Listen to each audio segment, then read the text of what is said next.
meeting to order, and also notable from Comox respectfully acknowledges that we are standing on the unceded traditional territory of the Comox First Nation. And I do have a slight change to that we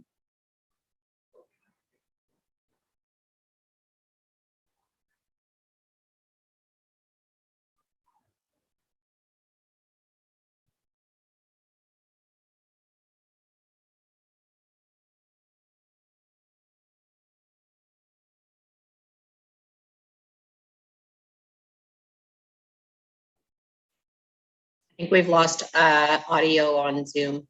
Alec, Councillor Bissinger, can you hear? No, I can't hear. I think you got me? live stream. Yeah, we got you now. Thanks. Okay, so you didn't hear any of that. Then, yeah, we just had two agenda amendments to make that we're replacing pages 25 and 26, and that the agenda be adopted. So that's what we were saying. And now we have two delegations. We have Gord Schreiner is going to talk to us about the 2021 provincial deployment, and then Haley Dewar. So Chief Schreiner, go ahead, please.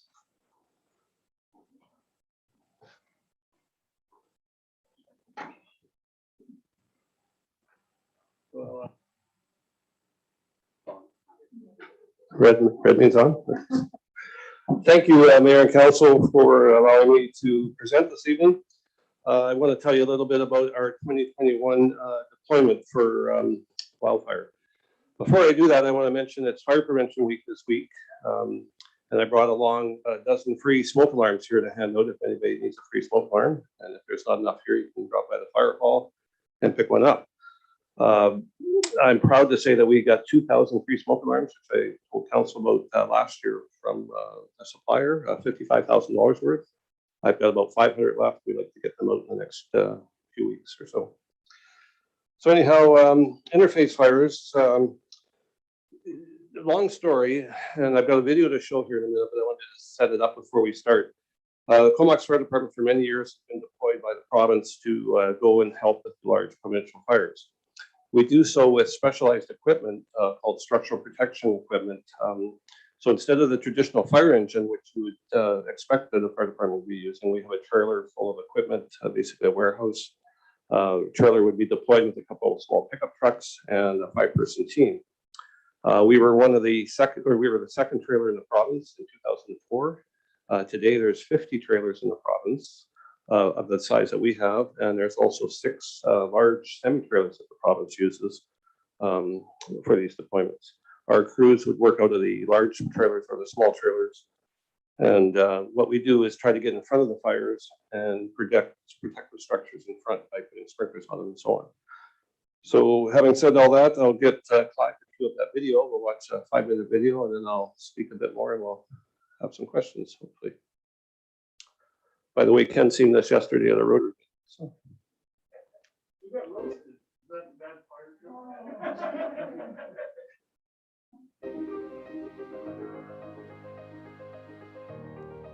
Deploying to provincial wildfires is a very small part of what our department does.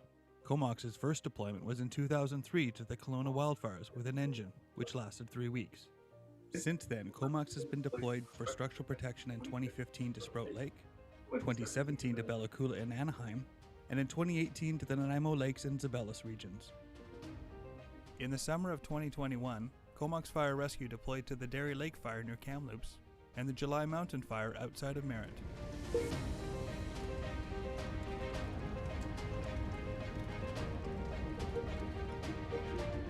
That's the Coquihalla Highway there.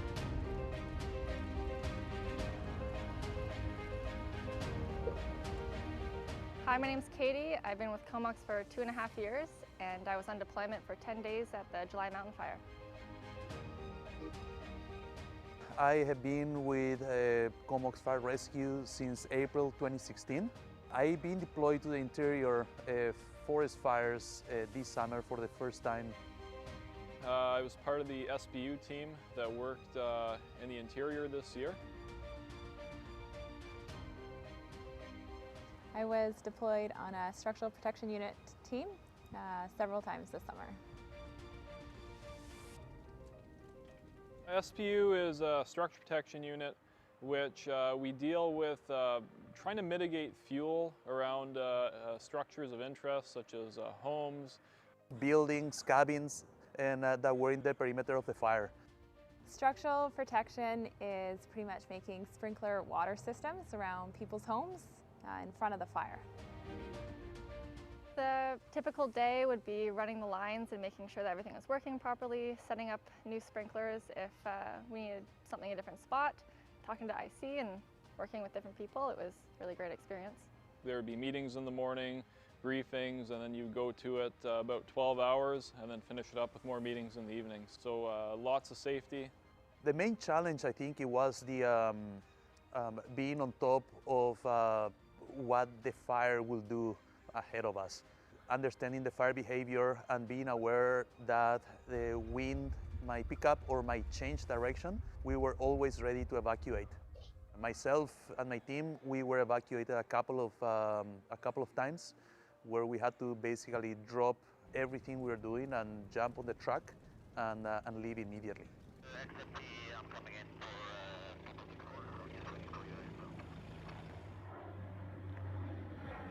So I did get to go on a deployment with two of my brothers, and that was a really good time. All three of us staffed a truck, worked together from 5 in the morning until finishing dinner at 11 p.m., and we had an excellent time together. I learned how to take apart the pumps, put them back together and clean them, which was really exciting to get to learn that. And to just problem solve in general with a lot of different things, which I think made me a better firefighter.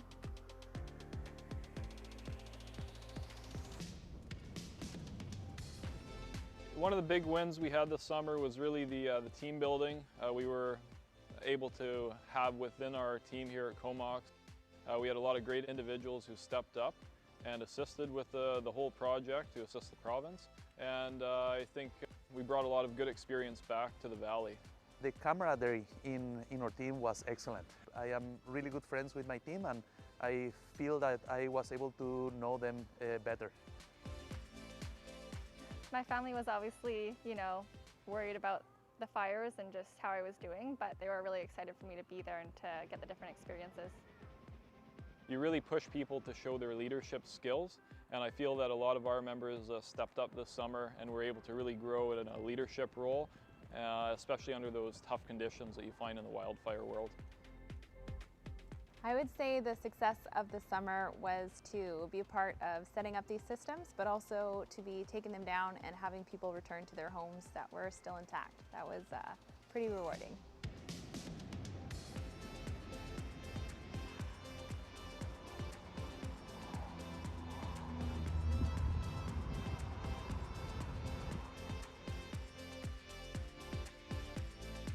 It's an honor to be able to protect people's homes and give them something to come back to.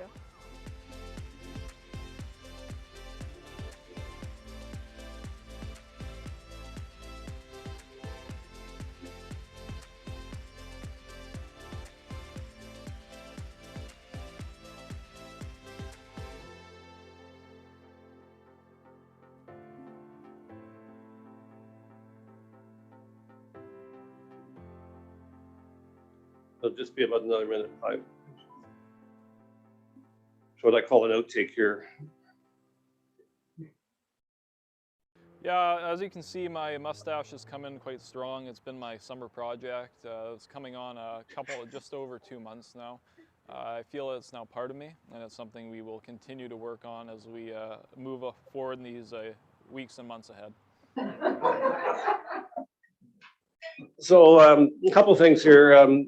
Obviously a great production. We did this in-house with one of our volunteer firefighters who does this professionally, so you can see the quality here. So the story goes about 6 weeks ago, CEO Wall asked me to do a presentation in council. I quickly did a PowerPoint. Then when Shelley informed me I had October 5th as a date, I knew I had a month to be ready. So I thought if we're going to do this, let's put together a video that is going to be a pretty decent production and so on. When Brent, who did this video for me, put that little outtake in, he said, "No, we're not going to show that to council." And I said, "Yeah, I think we will. I think it shows some of our character, and we want to have some fun along the way and so on." So serious summer we had 60 days consecutive deployment, 5 people gone at all times. We have 34 members in our fire department, of about 55 that are trained to this level. 25 of them were actually deployed this summer at different times. We protected over 100 homes this summer, and all of them were saved. So we were quite pleased about that. So the ideal here is, as you can tell from the video, we're putting sprinklers on homes in front of the fire. The fire hopefully goes around the structure, which you would have seen one of the pictures there. Then we pick up our stuff, run forward again, a kilometer or two in front of the fire, and do it all over again. So another house and so on. And we do that for days and weeks and hours. So that's it. And it's quite a bit different than the structural stuff that we typically do around town here. So questions? Any questions from council? Ken's always got something to say. Well, I asked you this yesterday, but I'll do it again in front of council, which was starting a campaign possibly early in the year about sort of wildfire proofing our community and getting people to understand how the sprinkler systems work and fuel sources around your house and what cedar tree and fir trees near your home can do. Sure. And, just something like that. So I brought that up at our strategic planning the other day, but I thought I might as well. Well, there's lots of fire things we chief can to deal with it. Yeah, there's lots of things we can do. And the interesting part about this wildfire business, it can happen in our community in any of our, what I call pocket parks or small parks. And when a wildfire starts, it expands very quickly. And a lot of our residents will think, well, the fire department's pretty good here. We're going to get a fire truck up here and we'll deal with it. And that's fine if it's one house impacted, two houses impacted, maybe even three. But once we get up to a handful of houses, 10 or 20 houses, it's beyond our scope. So by the time we get additional resources, we're going to have a big problem. So the more of that we can stop in advance, the better. So it's what we call fire smarting, reducing vegetation around your home, giving us a meter or two separation between something that'll burn in your house. And we can do a pretty good job of saving that. Getting needles out of your I thought something was up, but that's beside the point. But getting needles and other things out of your gutters and so on. So it's a long approach. Sprinklers are just part of it. Anything that the residents can do to help us is all the better. Right? So yeah. And I think you said yesterday that shake roofs are the bane of your existence. Yeah, shake roofs are terrible. And I also mentioned to that group yesterday that my job is in the summertime I work for BC Wildfire. I'll take some holidays and go do work with them. So I'm triaging these homes and these crews are protecting them. So my triage would be what we call red rock, green rock. They'll show up to a neighborhood and I'll put a red rock in the driveway, indicating we're not going to protect that home. And the reason for that is that it's unprotectable in our estimation because it's got too much vegetation. It may have a cedar roof, or we just don't have time. So those are tough decisions we have to make. We may decide to protect 3 other houses on the street instead of this house because of time limitation, resource limitations, and so on.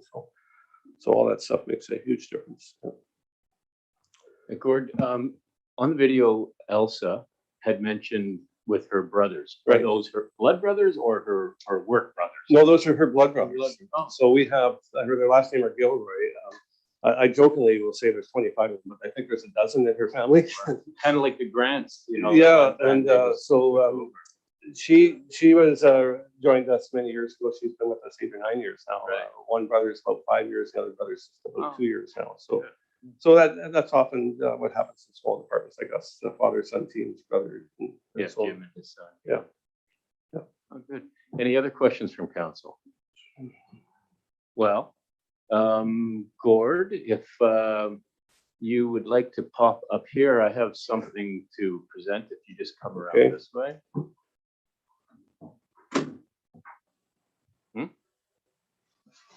Mm-hmm.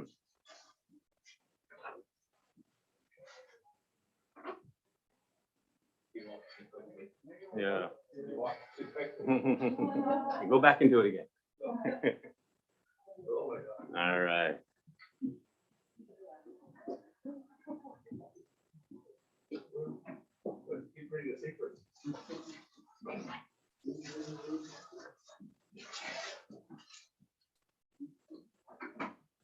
Okay, so we're all here. So Chief Schreiner's been with the Comox Fire Department since 1975. So what were you, like 5, and you were washing the tires on the fire truck? You were 1 year old, and he is a well-respected and a very dedicated member of our community. Many times Gord will be out helping residents with whatever it is that they need. He's really truly a person who loves his community, hence 45 years of being with the fire department and looking out for all of us. And so with that, we have this long service award presented to Gord Schreiner, recognition of 25 years of dedication to the fire service. So if you want to elbow or shake hands.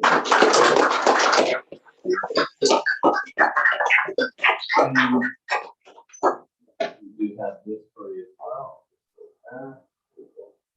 Just on a little bit closer on the next picture. That smile, okay? Yeah. Yeah. So this would be a bar that goes on the metal. Well, thank you. And we have Gord's wife Cheryl and We really shouldn't get this. and the rest of the team there that wanted to be here with Yeah. Gord. And I think this is about a year old, isn't it? Ish. Yeah. So really, so you have about 46 years now. Yeah, later this year. I'll have to- Yeah, yeah, that is something. And I often joke I'm halfway through, so. Well, Thank you. thank you again, That's a bit Gord. of a surprise, a bit of a shock, but Jim almost like the out of the bag the other day. Left a voicemail, so I went to play the voicemail, didn't even over to council. What's up, we don't need to know. Okay, the team's pretty tight, and we feel Yeah, pretty much good as they do. yeah. So thank you, and it's Great. great. Thank you, sir. Yeah, no, appreciate it.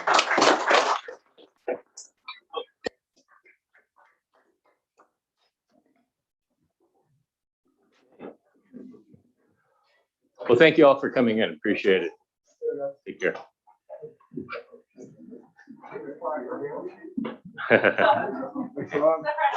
I don't even think Haley, you're not even close to 45. So, all right. So having said that, so Haley Dewars from Comox BIA will be talking to us about street closures, Halloween and tree lighting. So Haley, go ahead. I'm here again. So I'm presenting on behalf of the Comox BIA, the Business Improvement Association. So thanks again for having me here today. I just wanted to start by saying how much we enjoyed our sidewalk sale and all of the work that Mayor, Council, and town staff did to support us. And we had a great time on our August event. So I'm here again to request that we close Comox Avenue from Port Augusta Street to Norden Street for our Halloween event that we're actually going to be having on Saturday, October 30th instead of the 31st. It's a bit too much of a sell to our businesses to make them come in on the Sunday, as well as our Mayor tree lighting and late night shopping event that's happening on Friday, November 26th. We're keen to close the street to create a spaced out, family friendly gathering place for both events. So for the Halloween, we're planning on having a DJ, a photo booth area, as well as lots of family friendly activities to add to our trick or treating event in the street closure. And then for the Mayor tree lighting and late night shopping, we're hoping to add to the event by offering live entertainment and then also invite some local artisans to come down and sell their goods as well. So thank you for considering this request. And yeah. Do we have any questions for Haley? Well, we don't have any questions, so. One that might come up is weather. And we're going to definitely be planning for weather. And if it's absolutely terrible, we're going to work with them all and moving it north. Okay, great. Okay. Thank you very much, guys. Haley.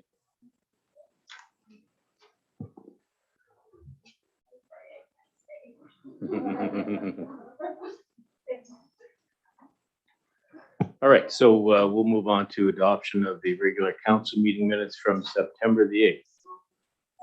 All in favor? Okay, it's carried. Thank you. And the public hearing meeting minutes from September 8th for approval. All in favor? Okay, thanks. And the special council meeting minutes from September 22nd for approval. All in favor? Great. Okay, that's carried. Thanks. We'll move down to the consent agenda and we'll have a motion for all of them and then Okay, and then would anybody like to take anything out of the consent agenda to discuss?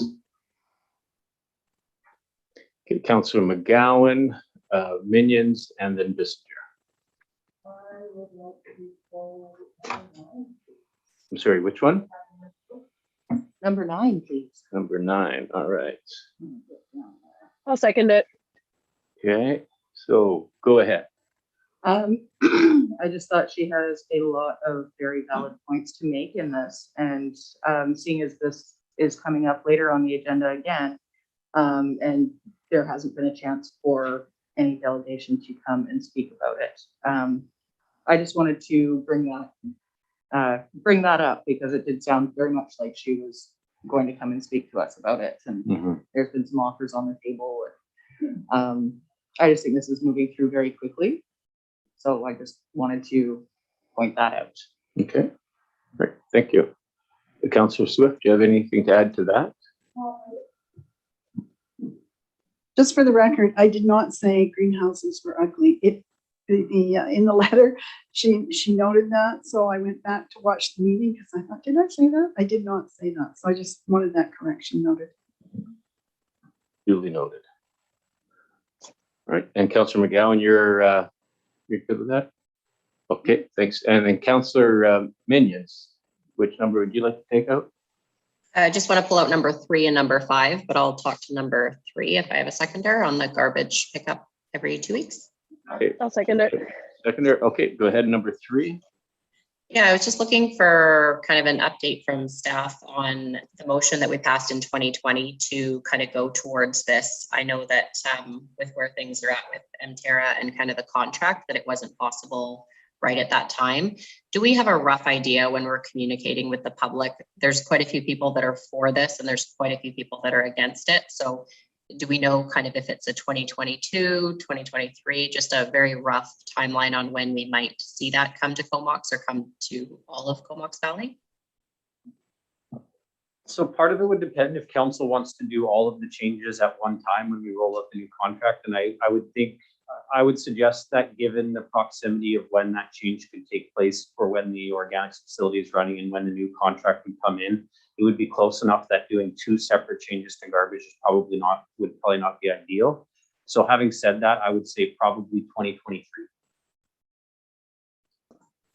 Okay, yeah, because compost was the reason that it didn't really end up working out at the time. So compost would roll out first and then garbage would kind of be a secondary step as a plan. So the compost facility, correct, is required for us to make this change, which will be coming online. And then when that comes online, it's going to be likely be so close to when we get the new services in, which we're going to be discussing with council probably later on this year or early next year to talk about going to automated or semi-automated pickup and the whole other system. And those are the meetings that we're having with the other Comox Valley Regional District municipalities. So we had a meeting on it last week, and I think we're meeting on it again early next week to get those contracts ready.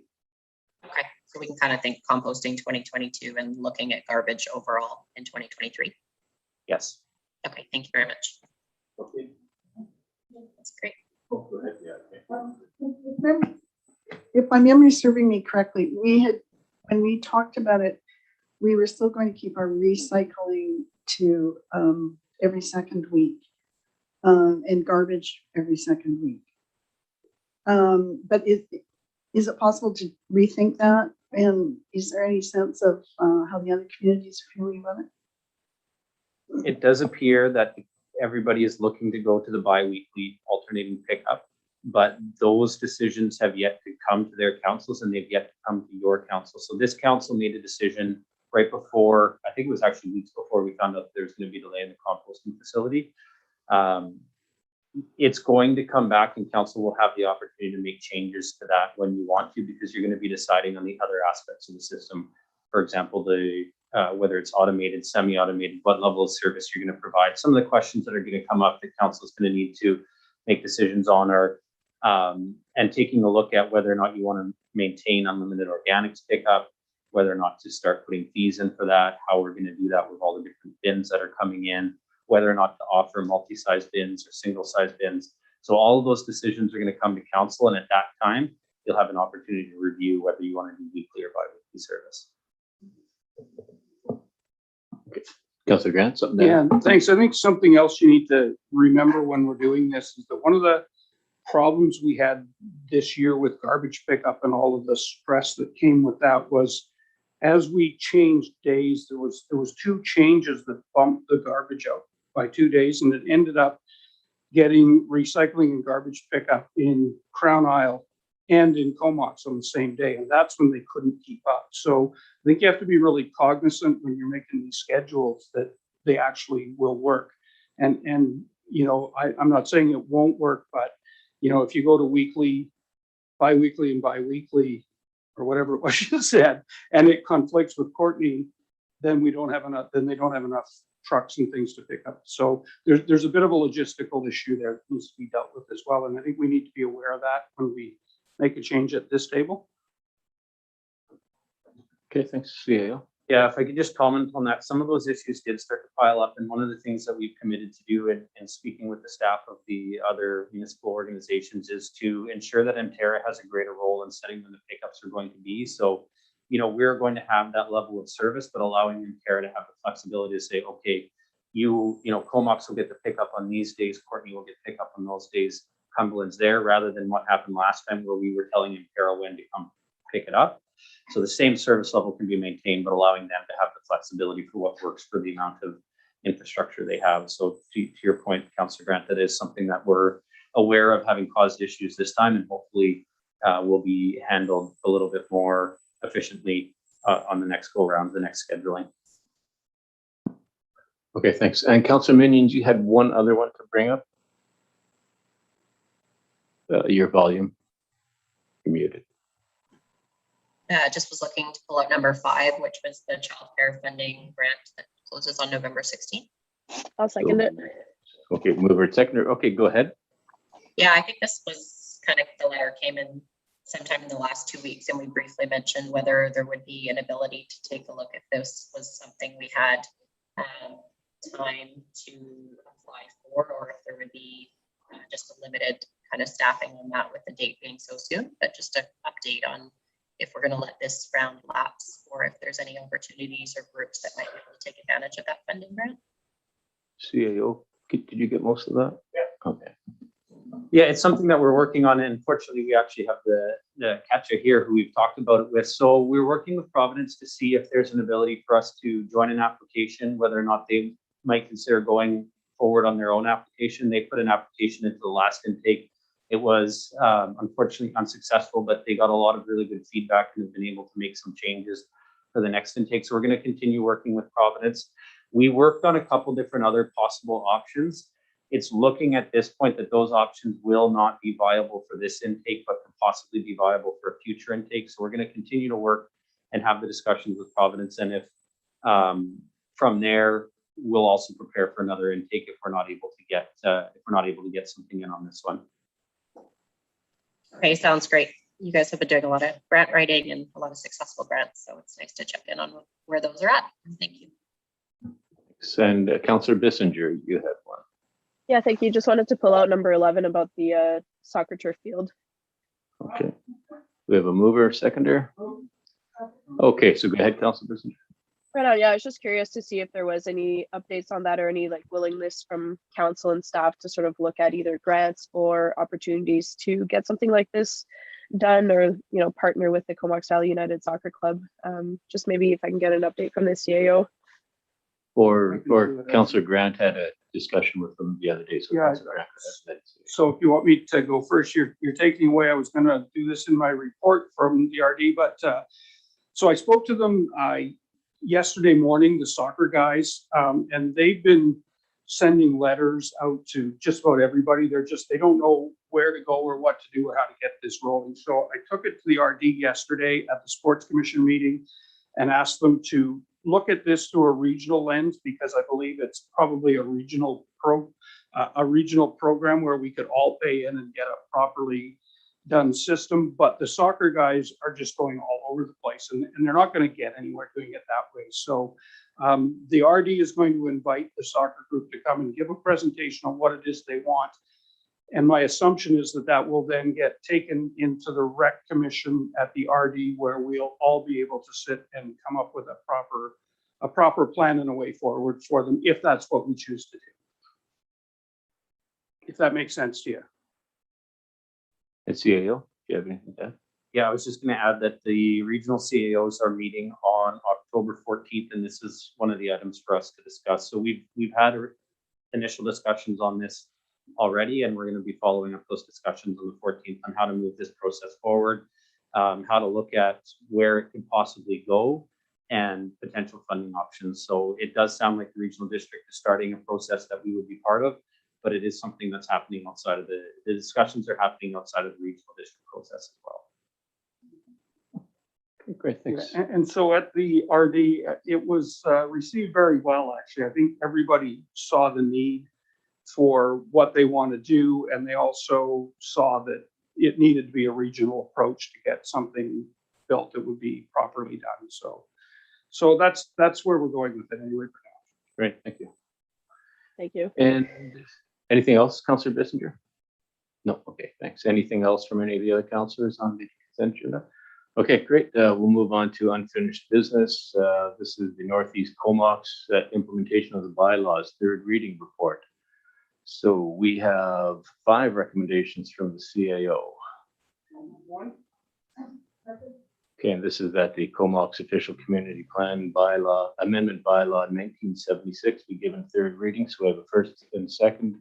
Councillor Bissinger, go ahead. Yeah, thank you. It was just a question. I know a couple of meetings ago we had, I think, asked staff to prepare a report about the tree retention or recommendations for tree retention. So I'm not sure if we need to have that before approving these bylaws or if that can be looked at afterwards, or sort of what's the process. And correct me if I'm totally mistaken or if I'm dreaming of. Yeah, the council's asked us to develop that policy. It will be coming. I'll have to have a conversation of whether or not that policy will be on the same report as the adoption of the bylaws, or it'll be coming shortly after. But what I can commit to council is that they will be there before we're doing the processing of the applications where that policy would have an impact on the decisions to be made. Yeah, thanks. Any other questions, comments on that? All in favor?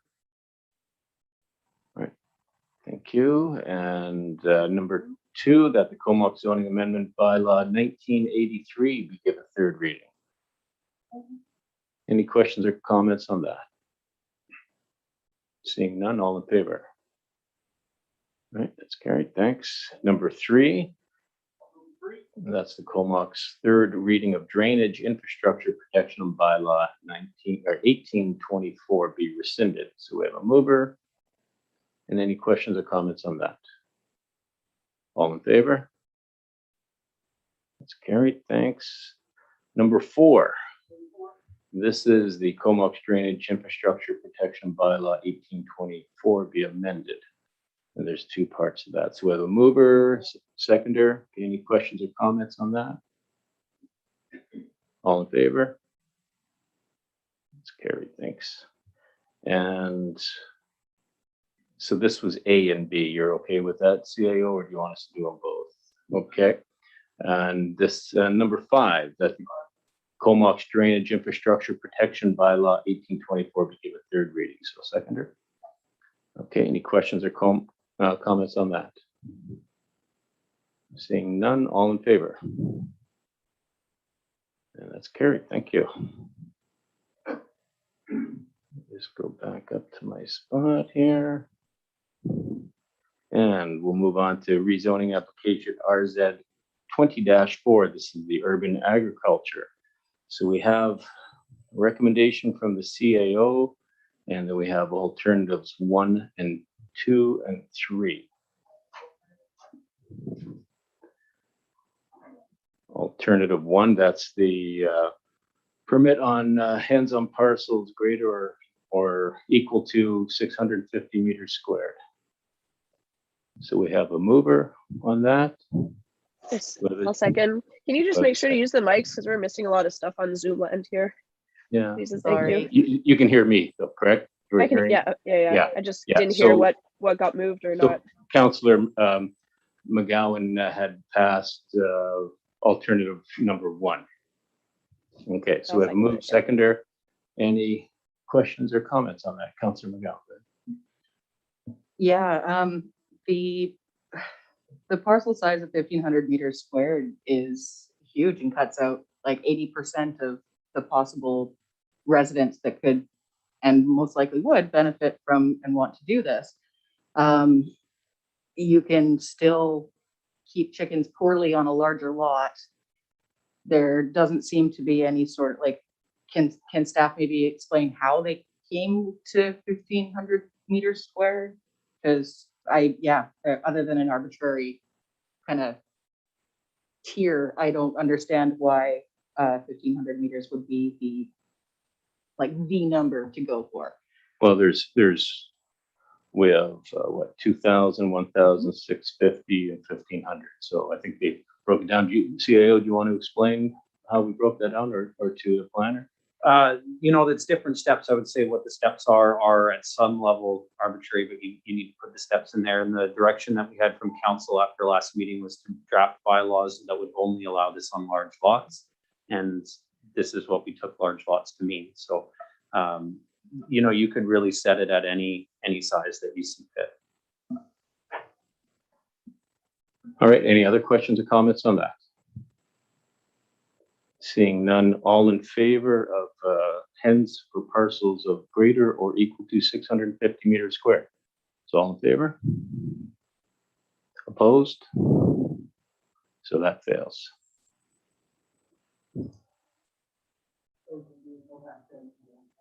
You can keep on moving through them. Yeah, can we?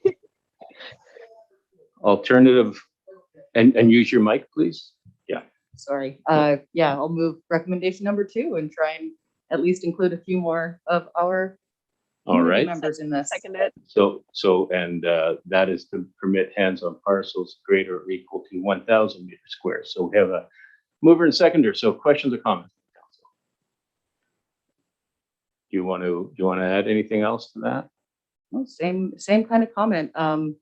At least more people would be able to use this food security. The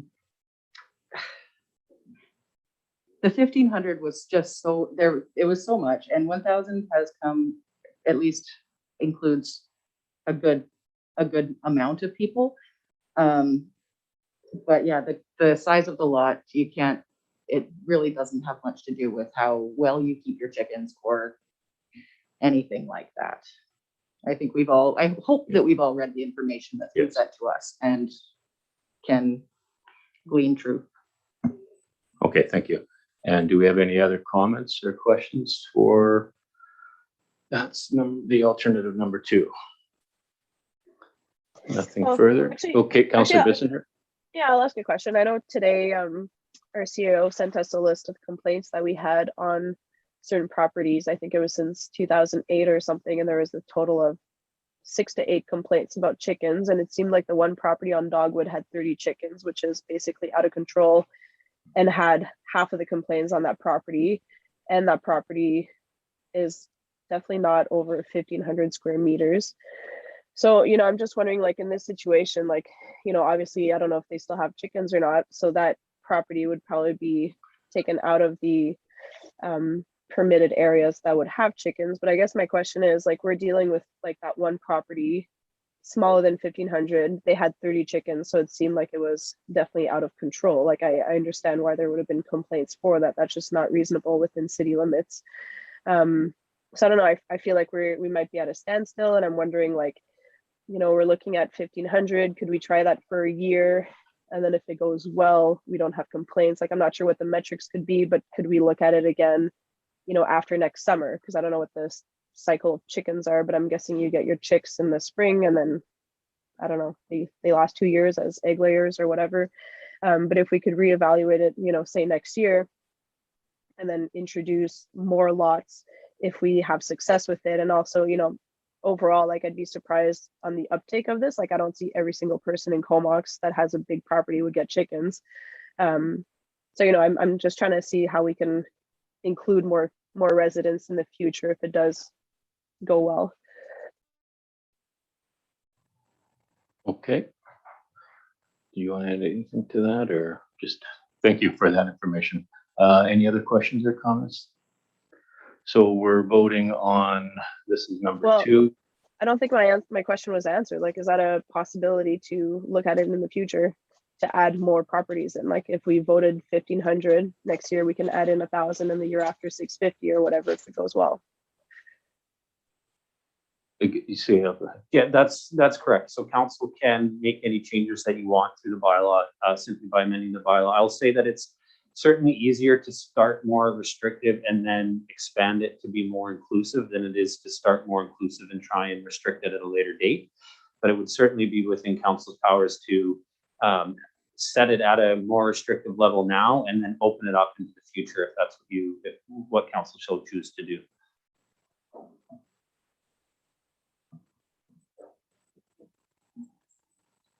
all right, and you're good with that, Councillor Bissinger?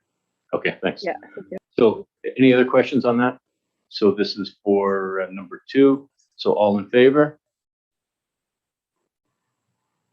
Opposed? So that fails.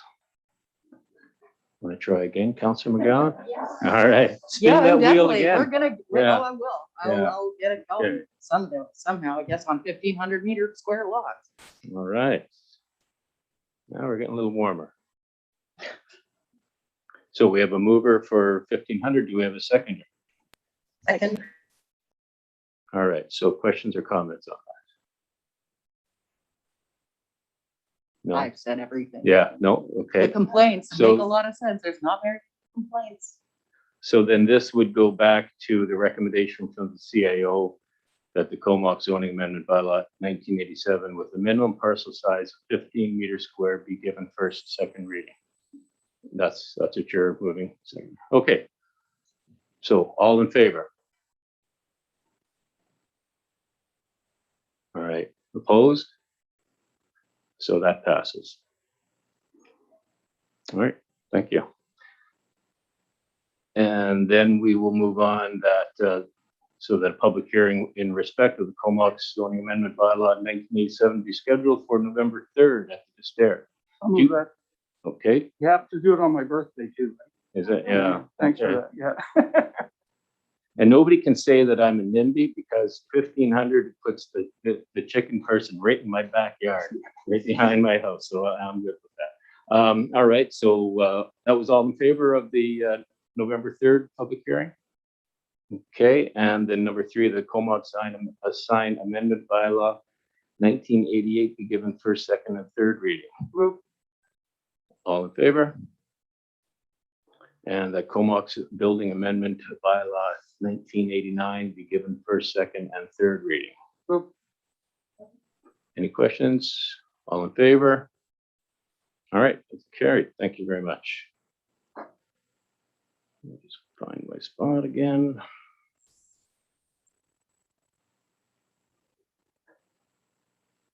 Okay, so under new business, we have the 2021 permissive tax exemption bylaw. This is establishing the 2022 exemptions. So we have recommendations from the CAO. And okay, so any questions on that? Councillor Bissinger. Yeah, thank you. One question that seems to come up a lot is just the tax exemptions to the churches. And, acknowledging that, a lot of churches do a lot of good in the community. There's also, as counselors, we're responsible for the management of the taxes of our taxpayers and residents in Comox. So I would like to see more of a vetted process that council could be involved in for the exemptions, and looking at churches, like just having that application come to council so that we can actually vote on it based on what the churches or even other, groups are doing for the community, just so we can represent our residents fairly and actually go with what people, want to give tax exemptions to. So I'm not sure, CAO, if there's like a process that we can follow going forward to have those applications. I don't think it's a ton of money. I think we're looking at $20,000, but $20,000 towards affordable housing or towards anything else can still go a big difference, like we saw with like the Lush Valley 25 grand that we gave this year. So for your question, please. Yeah, and with that, I was just going to say to the CAO, maybe could you explain or touch on what we talked about before the meeting, what Victoria is doing? You were reading about that? Because that was an interesting concept, so I'll let you take it. Yeah, so council, you have the ability, or it's your discretion, or whether or not to issue permissive tax exemptions, but the courts have ruled that you need to provide some level of explanation or fairness. So if council wanted to make the decision that no churches would be provided this, or all churches would be provided, that's a very simple decision to make. If you want to get into making decisions that some of one category will get it, but not others of that category, then what I would recommend is we develop a policy that clearly lays out what guidelines you're going to be making your decisions on. I would caution council a little bit to just think about getting applications in and having to, there are communities with this type of application out there, and what they look at is for community benefit. So you're going to have to start weighing whether or not there's enough community benefit. So I'll tell you, every application that comes in will highlight some community benefit. So it will be left to you to determine whether or not that's enough community benefit and weigh it against other applications. So I'd be cautious of heading down that route. What Victoria does is that they set a maximum percentage of their total requisition in which they're willing to give permissive tax exemption. So I believe like we're 2.4 and Victoria sets theirs at 1.6. Yeah, so Victoria sets a limit at 1.6. We're still waiting to hear back from them on how they make the decision of who gets it and who doesn't when they're oversubscribed, or if they say yes to everybody, but they only give up in a proportional amount to all of their requests as well. So there's a couple different ways that we can head down this path. Maybe what we can do is after the meeting, I can reach out to Councillor Bissinger and we can work on what you'd like to see brought back, and we can bring a motion to have a policy on permissive tax exemptions added to the strategic plan. Cool. That'd be awesome. Thank you. Yeah, And if thanks. anybody else has any input, I know Councillor Minions was talking about some stuff too. That'd be nice to even have like a little working group on it Okay. or Any other council questions? discussion. Any other questions from council on this? I do have one regarding the dawn to dawn home on, I think it was Elm. So the CAO or CFO there, they still pay the utility portion though with this? This is just the land that is being exempted, but they still pay the sewer, water, and garbage dawn to dawn. Okay, gotcha. So that's roughly $1,000-ish that they would. Okay, thanks. All right, so no further questions. So all in favor of that? And that's carried. Thank you. And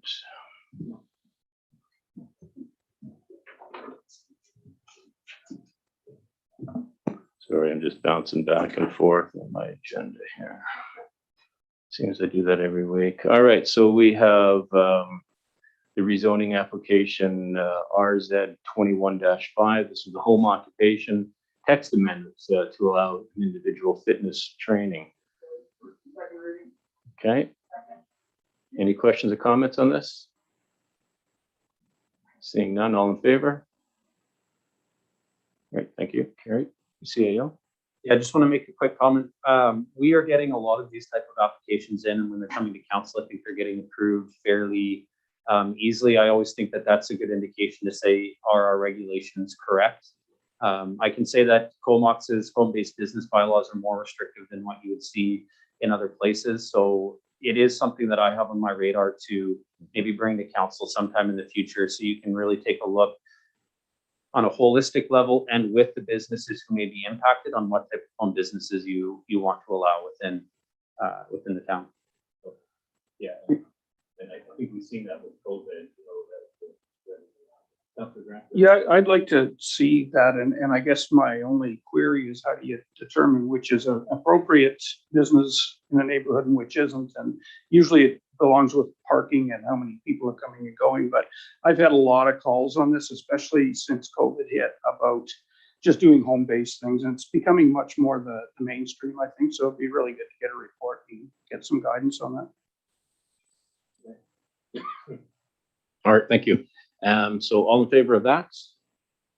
That's carried, thanks. And then number 2, that in accordance with section 464 of the Local Government Act, the requirement to hold a public hearing be waived. Okay, and no, fine, thanks. Any questions or comments on that? All in favor? All right, thank you. And on to Comox Grind Parklet Agreement Renewal for 2022. So this is to allow them a renewal of 3 years from 2022 to 2024. So any comments or questions on that? All in favor? Okay, thank you. We've got a couple of parklets now. Are we renewing them all on a 3-year basis, or have the other guys just not come and asked, or? Because they seem quite popular, and most people I talk to out there actually quite like the look and the feel of them, so. Marvin, do you recall we extended all of them to what date? No, I don't. Well, what's happened on this is the temporary programs that the province brought in have an expiry date, and I believe it might be in about a year, and that's to allow people to apply for the permit. So in other words, their permanent licenses or permanent approvals. And ours are exemptions to allow for the temporary ones. The end of that dovetails with provinces. Believe it's end of next summer. We'll follow up and get the exact dates. And the province has continued to extend these, so we'll see where they go. But the province did kind of indicate that they want to get out of this and turn it back over to the municipalities as well.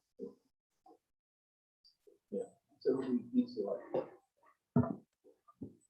All right, thank you. Okay, so all in favor of that? I don't know if we did that yet. Yeah, we did that. Well, we did it twice now, so we're really good on it. Yeah, 6 years. Okay, so notice is a motion. I did have one. I would like to put forward a notice of motion for the next meeting that the town of Comox sends a support letter to the regional district supporting the beach fire, the Goose Pit Beach Fire program. That's been a very, very popular program over the years. And you know, I'm having some concerns that the regional district may be moving towards extinguishing that program altogether. Little pun there, as you can, yeah. And I would just like to add our support that this program keeps on going. So that'll come back to us in more full detail next meeting. All right, so under correspondence, we had Ted Usher. He's the, well, you know, Ted was our bylaw officer. He's now with the Army Cadets, and he's looking for a proclamation that we'll have for our friends in the back row of a proclamation week for the cadet program. So we're not looking for any approval at this time, are we, CAO? We are looking for approval on this one. Yeah, okay, because it's not giving me, I'm not being able to select that. So with that is, and talking with the fellows earlier outside, that can be any week. So we can approve this, get the wording, and then we would coordinate with you folks as to when it fits you best, so you can get whatever things you need to get going. So so thank you for that. I know the cadet program is really good. My grandson's just turned 12, and he's all eager to join the Air Cadets, and we're eager to get him off of the computer and doing something like that. So yeah. All right. So all in favor of this? Oh, okay. Seconder. Okay. And all in favor? All right. That's great. Thank you. Thanks, gentlemen, for bringing that forward to us. And there we go. So now we have the reappointment of the directors for the CVAC. Okay, seconder. All right. Any questions or comments on that? All in favor? All right, that's carried. Thanks. And that from the regional district, the request for endorsement in principle of the transit exchange and transit priority concepts. Any questions or comments? To the CAO, when we had them present this to us a while back, I know council brought some concerns about having the exchange right downtown, and has there been any discussion at your level with that? Most of council's concerns were addressed just in the original conversation that you had. I think some of the questions were around the the noise of the idling buses, which they replied that the buses will not be idling. We do understand that we do have a initial development application for an apartment building in that area. They're aware of that as well. So right now we're just looking to approve it in principle, and if changes need to happen, we would be doing that. But they do believe, and I think our staff analysis indicates as well, that some of the other locations are not as ideal as the one that they have proposed in their proposal. All right, thank you. Did we vote on that one? No. Okay. All in favor of that one? That's carried. Thanks. And there you go. So no late items, reports from members of council. So we'll start around the table and then go to Alex and Nicole. So Councillor Swift.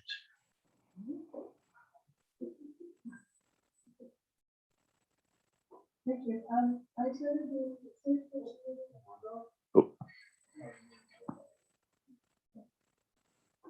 Okay, I attended the sewage commission meeting yesterday, and really it was a conveyance update. And also just a reminder that the regional district is very keen to keep Comox on side, and they're eager and willing and able to come and do a conveyance presentation whenever we would like. I don't think there's enough new information to really have them come just yet. So I would suggest that we just hold off until we get a little bit more information and our staff's had time to, complete the process on our end. I attended the Rec Commission meeting, and we had a strategic and operational update. And there was actually an impressive list of projects that have been completed during COVID. As you know, the Aquatic Center was shut down, and they took that opportunity to do a lot of the upgrades and renovations that have been a long time coming. So it was a long list, but all worthwhile. And if you've gone to the Aquatic Center or Sports Center, you may have noticed some changes. And there was an ice allocation policy, and it had the addition of an appeal process. So in any time when you have a scarce resource such as ice, and we know that Councillor Grant can speak to that, that there is an appeal process now that people can use. And it's a pretty quick one too, to go through it. And I'm sure Director Grant or Councillor Grant may have some more thoughts on that. And then just the CVRD board meeting. And that's my report. Okay, thanks, Councillor McGowan. I attended a divesting from fossil fuels webinar specific to municipalities, Comox Valley Food Policy Council whole meeting. I went to a DESTAIR meeting, but I had to miss the Archive and Museum and DESTAIR AGM, which were in about the same few days, as my kids and I were all sick back to school. I'm not going to spread that around. Attended the CVRD Coastal Flood Adaptation Session number 3, the last of 3. A Substance Use Committee meeting, which we're almost at the end of phase 1, so they should be coming around to present to us soon. And I can't remember if I had mentioned BVCM last time, but I did attend that virtually. Okay, thank you. Councillor Grant. Thank you. So I also attended the Sewer Commission meeting, the Rec Commission meeting, and the RD meeting. And at the sewer meeting, we really looked at just updating of the route that we're taking, and they showed a bit of where the line may go. One of the line is going to go close to one well in Comox, but as close as that would be, it would be over 50 meters away. So, that route could still change, but, that's just the only area of concern that I really saw. The other thing is that they will be going underneath the houses in the subdivision over by Slater Place and that Barber and all that area. And they'll be 30 meters below the houses. So I asked him what kind of disruption we would be looking at. And he said he didn't think because of the soil content that you'd even notice that they were doing it.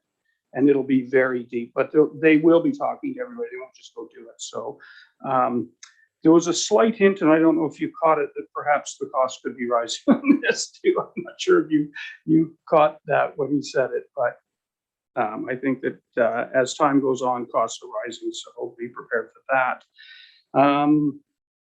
The other one is the rec commission. We had the soccer group, I already talked about that, and then the RD, we had the poverty reduction. A gal came and gave us a report on that.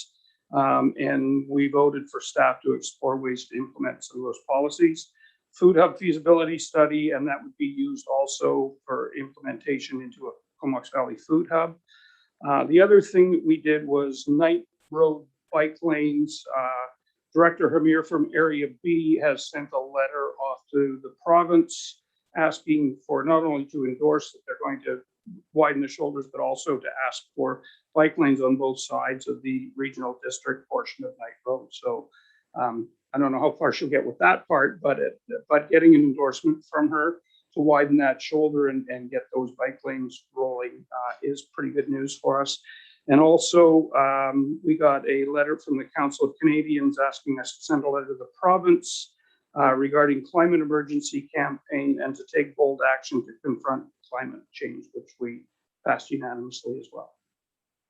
Thanks. Yeah, the letter that Arzina, I had sent her a letter asking for the regional district support. The CAO and I and the director of operations met with Minister Ma, who's the Ministry of Transport, and we left the meeting feeling very confident that both sides of Knight Road, from the airport towards the hill going down to Point Holmes, was going to have double bike lanes, and then we got correspondence that was contrary to that. So we're looking for the support of the regional district to do that, because that pretty much ties that whole loop in for the community. So yeah, good, thank you. Okay, so we'll go with Councillor Bissinger and then Councillor Minions. Sure, thanks. So I had a meeting with Dave for the nautical days. So right now we're tracking July 30th, 31st, and August 1st as nautical days. One thing that he had asked was whether or not we would entertain a date change just to make it less difficult for scheduling for porta potties and all that stuff. But I told him I would talk to you guys at some point, so I'll send an email, but it seems like it would probably be a no for that, but we can discuss offline. But we talked about also parking. So with the hospital site being closed for construction, we're gonna have to look at a different area for parking, because I know that was basically the traditional site for most people. So we want to look at shuttles and then a few other things too. So we'll probably be sending an email also to the town requesting like fire hall support for the fireworks and whatnot. So we're just putting a few ideas together. So we'll send something up, but it's communications are underway, and he's discussing with the Philburg Festival organizers as well, just to get in line with a lot of the I guess items for that weekend. Also had a Justice Committee meeting. So there's a couple events on October 12, 13, 14, 15. So there's like a lecture, a dinner, a workshop, all scattered over those 3 days. So I'm just looking for an alternate of who would attend. I think Councillor Minions indicated she would, but I think there's 4 different evenings. So if anyone's interested, I can send more details. And then finally had a solid waste meeting. This was right after our last council meeting. So we voiced our concerns about recycling, and I guess it looks like since then the Anderton Recycling Depot has been accepting a lot more materials. So thank you to the owner there for adapting as well. We had a couple of breakout groups that were really interesting, and we talked in my group, we talked more about having compost to stratas, because right now we're not doing that service. And as well, we talked about maybe doing like monthly pickup of the miscellaneous plastics, because it takes a PhD to figure out plastic sorting for our waste. So that's it for me.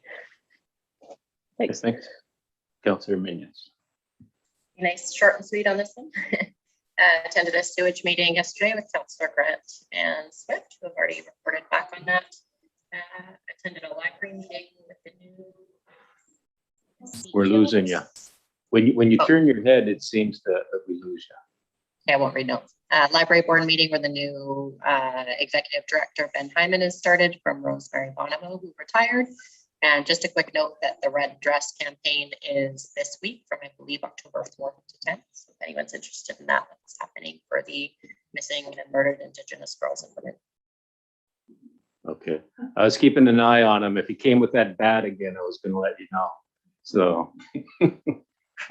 Russ, could I just add that the sewer commission, we did ask about if, you know, when this line does come up and we end up going partially down Comox Ave from the top of the hill, and confirmed, and they assured us about 4 times that it would be a 1-lane closure. So we would have at least 1 lane open.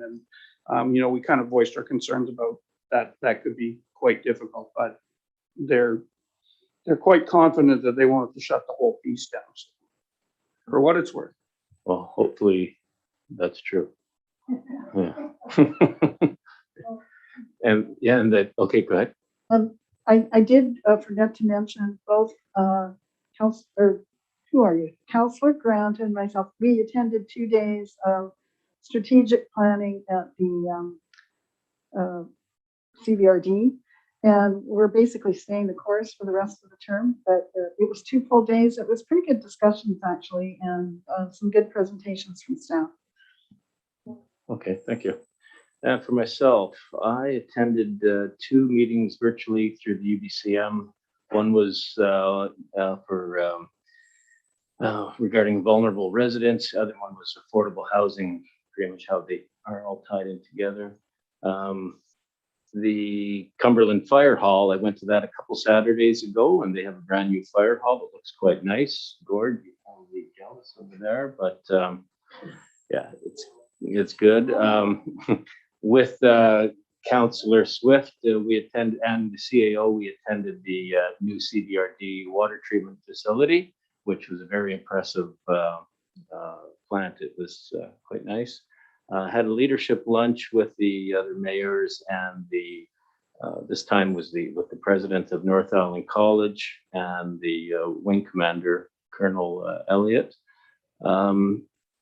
The CAO and I had a meeting just about a week ago with the Comox Valley Primary Care Network, and talked about some of the challenges they're facing. And number one was trying to find space for their offices and what's going on with the community.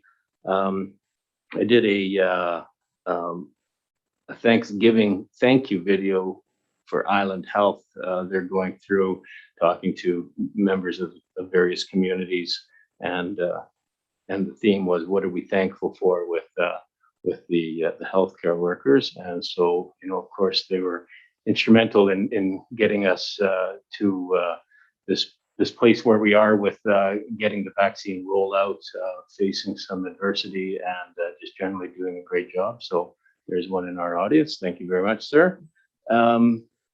Yesterday, I had the pleasure to attend the St. Joe's Church in Courtenay, and we handed out 100 Thanksgiving dinners to various folks in the community there, and myself, along with Cumberland Mayor Leslie Baird and Acting Mayor Will Cole-Hamilton from Courtenay.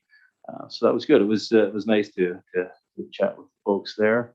And yesterday also, we had a meeting with some folks with the marina. They had some things they wanted to talk about, so we heard them out and met with a developer regarding the Northeast Comox and some of the challenges that he's facing.